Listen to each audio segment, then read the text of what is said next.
O sol se pôs naquele dia e restavam apenas 4 noites. A boa sorte. Se você não tem a boa sorte agora, talvez esteja porque está sob as mesmas circunstâncias de sempre. Para que ela chegue é preciso criar novas circunstâncias. Então vamos lá. A Dama do Lago. Quarto dia amanheceu muito mais frio do que os outros. O canto dos canários, melros e rouxinóis abafou dos grilos. Not, o cavaleiro da capa preta, em seu cavalo, montou e pensou que a informação que o gnomo lhe dera era realmente preocupante. É impossível que trevos nasçam num bosque encantado. E mais, nunca havia brotado trevo nenhum ali. O gnomo sabia o que estava falando. De qualquer modo, talvez o gnomo estivesse enganado. Sabia que não podia confiar plenamente em suas palavras. Embora esse pensamento não o levasse a nenhum lugar, ele ao menos o tranquilizava. Decidiu dedicar o dia a encontrar alguém capaz de desmentir a informação do gnomo. Isso colocaria novamente a sorte em suas mãos. Depois de cavalgar por mais de 5 horas, Not, como ele estava com sede, o seu cavalo também decidiu se aproximar do lago. Era um lago muito bonito. Estava cheio de flores amarelas e brancas. Bebeu um pouco de água e se sentou às margens do lago, enquanto seu cavalo bebia vorazmente. E, de repente, uma voz atrás dele surpreendeu. — Quem é você? Era uma voz feminina, doce e ao mesmo tempo profunda, frágil, mas firme, sedutora, porém desafiante. Era a Dama do Lago, uma mulher de beleza e perfeição nunca vistas, modelada com a forma da água que emergia do lago de uma forma impressionante. Not havia ouvido falar nela. Rapidamente percebeu que podia conseguir com essa dama a informação sobre sua tão importante missão. E ele disse: sou Not, o cavaleiro da capa preta. E ela respondeu: o que você e o seu cavalo estão fazendo perto do meu lago? Já mataram a sede? O que querem agora? Estão acordando os meus nenúfaros, e esta é a hora de sono deles. Meus nenúfares dormem durante o dia e cantam durante a noite. Se eles acordarem, esta noite não cantarão. Fique em silêncio e desapareça, não acorde eles. Calma, calma, eu já estou indo embora, eu só quero lhe fazer uma pergunta. Diga-me, onde crescem os trevos por aqui? E ela começou a rir. Ria com uma extrema discrição. O riso era agudo, mas também grave. Quando parou de rir, ficou séria novamente e afirmou: os trevos não podem nascer neste bosque. Não vê que a água que distribuo aqui chega a todas as partes por infiltração? Não sai de mim através de rios e regatos, mas é filtrada pelas paredes do lago e chega a todos os pontos do bosque encantado. Por acaso viu poças em algum lugar deste bosque? Os trevos têm necessidade de muita água, precisam que o riacho lhes leve água permanentemente. Jamais encontrará um trevo neste bosque. A Dama do Lago mergulhou novamente. Foi impressionante. O vapor da água que ela dava forma se diluiu e simplesmente caiu no lago, como se fossem milhares de gotas de chuva. Not, o cavaleiro, quase não prestou atenção ao maravilhoso espetáculo que acabava de ver. Estava farto de ouvir a mesma história. Sério e pensativo, se perguntou o que estaria acontecendo. Começava a tomar consciência de que poderia ser verdade, que ele nunca teria a sorte. Isso lhe provocou um medo mais intenso do que o que sentira no dia anterior, após falar com Gnomo. Preciso falar com alguém que me assegure que o trevo mágico está aqui e que vai nascer no bosque encantado. Começou a odiar a sorte. Era a coisa mais desejável, mas a mais inaceitável do mundo. Ele não poderia suportar esse sentimento. Esperar a sorte o deprimia, mas era tudo o que podia fazer, já que alternativa ele tinha. Sentindo-se assim, voltou a montar no seu cavalo e cavalgou, pelo resto do dia, vagando pelo bosque encantado, sem direção, na esperança de ter a sorte de encontrar o trevo mágico de 4 folhas. Seguindo a nossa história, vamos saber o que aconteceu com o Cavaleiro Branco. Naquele mesmo dia, o Cavaleiro Cid se levantou pouco mais tarde do que o dia anterior. Como tinha renovado a terra até tarde, resolveu dormir 1 hora a mais.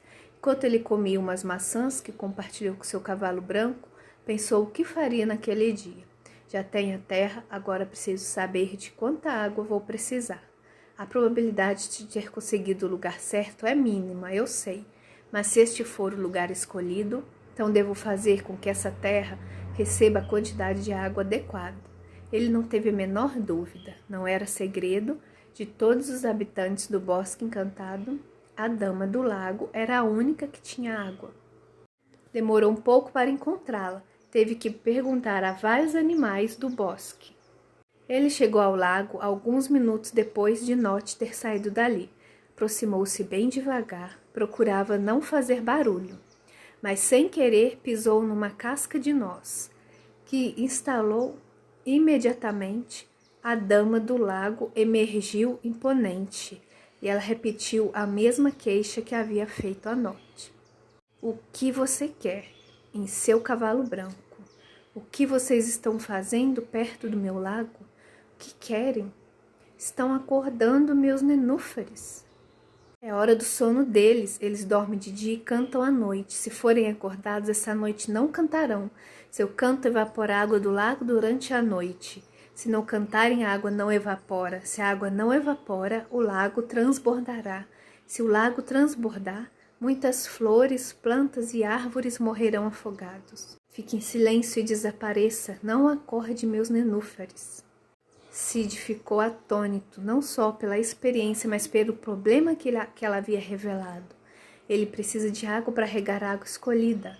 Contudo, sem dúvida, acordaria os nenúfares se dedicasse todo dia a apanhar a água do lago. As coisas estavam ficando complicadas. Não havia água em nenhum lugar do Bosque Encantado. Então, o que fazer? Como ele era uma pessoa sensível, a mistura de beleza, tristeza e ansiedade na voz da Dama do Lago o levantou a se interessar pelo seu problema e tentar ajudá-lo. Dama, diga-me, por que não sai da água deste lago? De todos os lados? Todos os lagos nascem regatos ou rios. E pela primeira vez a voz da Dama do Lago era uma voz sem contrastes, uma voz triste, uma voz de dor. Porque no meu lago não há continuidade, não há novos rios que saem de mim, eu só recebo água, mas nenhum riacho brota de meu seio. Por isso eu tenho que viver sempre esperando que os nanúfares durmam para que possam cantar à noite. Durante o dia eu fico acordada para velar o sono deles, e à noite seus cantos não me deixam desfrutar o som. Vivo escrava da minha água. Por favor, vá embora e não desperte meus nenúfares. Cid então percebeu que o lago tinha em abundância justamente o que lhe fazia falta, a água, e ele propôs: eu posso ajudá-la. Diga-me, porém, uma coisa. Quanta água o trevo precisa? Ele perguntou à Dama do Lago, e ela disse: precisa de água em abundância. A terra na qual nascem os trevos deve estar sempre úmida. Então eu posso ajudá-la, e você pode me ajudar. Shhh, não grite assim, que o mamífero já acordou. Explique-me como. Bom, se você permitir, abrirei um sulco na margem do lago para que um regato nasça a partir de você. E assim conseguirei que a água não se acumule mais em seu seio. Não farei barulho, pois cavarei com cuidado o sulco na terra e a água sairá do seu lago. Dessa maneira, não haverá mais necessidade de se preocupar com os nanúfares. Você poderá dormir sempre que quiser. A Dama do Lago ficou pensativa, mas depois concordou. Está bem, mas não faça barulho. Imediatamente, para o espanto de Cid, ela desapareceu. Sem esperar um instante, ele improvisou uma enxada com uma espada e pendurou na parte traseira do seu cavalo. Desta forma, à medida que cavalgava de volta ao terreno que escolhera, a espada cavava um sulco no solo e a água o seguia, liberando o lago de sua pesada carga. A água chegou até terra fresca e fértil, Cid havia conseguido. Tinha encharcado a terra, criando um riacho de água clara que nunca existira antes no bosque encantado. E assim ele se preparou para dormir no espaço que havia criado. Refletiu sobre o que acontecera e lembrou-se do que o seu mestre sempre lhe dizia: a vida lhe devolve o que você dá. Os problemas dos outros são frequentemente a metade das suas soluções. Quem compartilha sempre ganha mais. E é justamente o que havia ocorrido. Ele já estava disposto a renunciar à água, mas quando começou a entender o problema da Dama do Lago, percebeu que ambos precisavam da mesma coisa, e só como uma só ação os dois sairiam ganhando. Curiosamente, Cid percebeu que estava cada vez menos preocupado. Se o lugar que escolhera seria realmente onde o trevo mágico nasceria.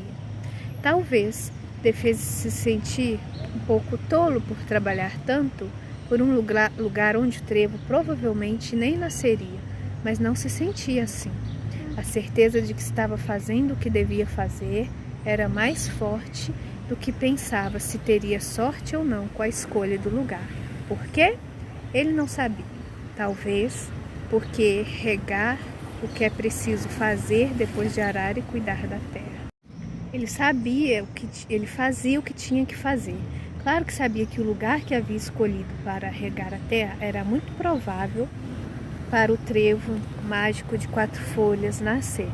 Mas ele conhecia 2 razões que impediam o nascimento de trevos no bosque. No dia seguinte, queria mais informações. Tinha certeza disso.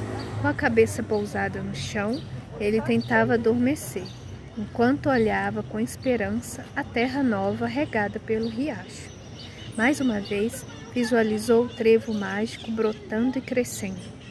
Nesta noite, porém, a imagem do trevo apareceu em sua mente mais nítida e real, mais real do que a noite anterior.